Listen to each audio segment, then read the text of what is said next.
Malaki po yung naitutulong po nung Balog-Balog Dam pagdating ng araw regarding po sa ikaunlad po ng kabuhayan, lalong-lalo po sa mga magsasaka po na madadaanan po ng tubig po nito.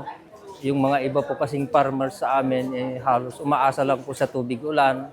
So sa gastusin po kasi pagdating sa pagbubukid, medyo nahihirapan po kami kasi napakalaki po ng gastos.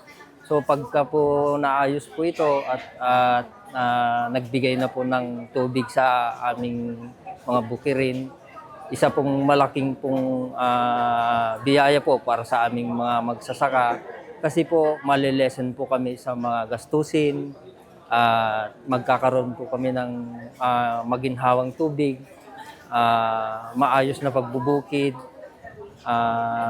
malaking kainaman po para po lumaki po yung production po namin sa pagsasaka po. Papasalamat po kami sa ating mahal na Pangulo, sa ating kay Pangulong BBM sa pagbibigay po niya ng isang proyektong ganito.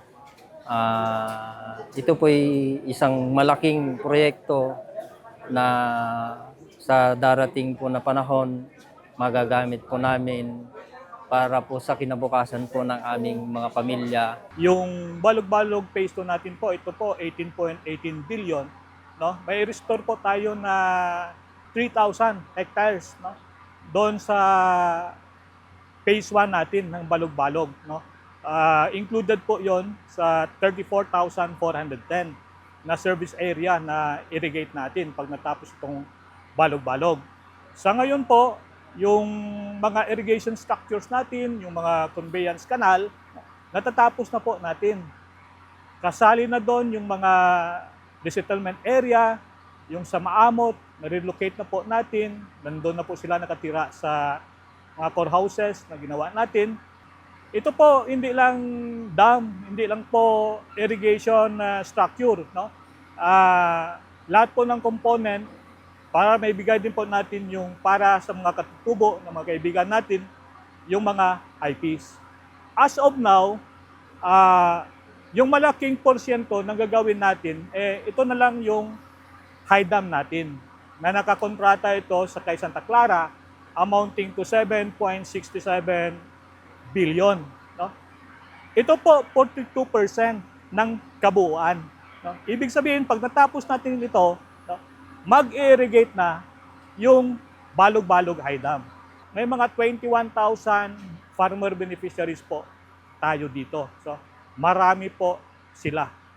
So, under the leadership of our President, Pangulong BBM, at saka sa ating Administrator, Engineer Eddie Guillen, no, na napaka-supportive po sila sa ating proyekto, talagang makikita ko at nararamdaman namin ng taga-BBMP na tumutulong sila para matapos itong projects. Sabi ng ating Pangulo, hindi naman sa politika tinitignan kung sino ang dapat na pagserbisyuhan.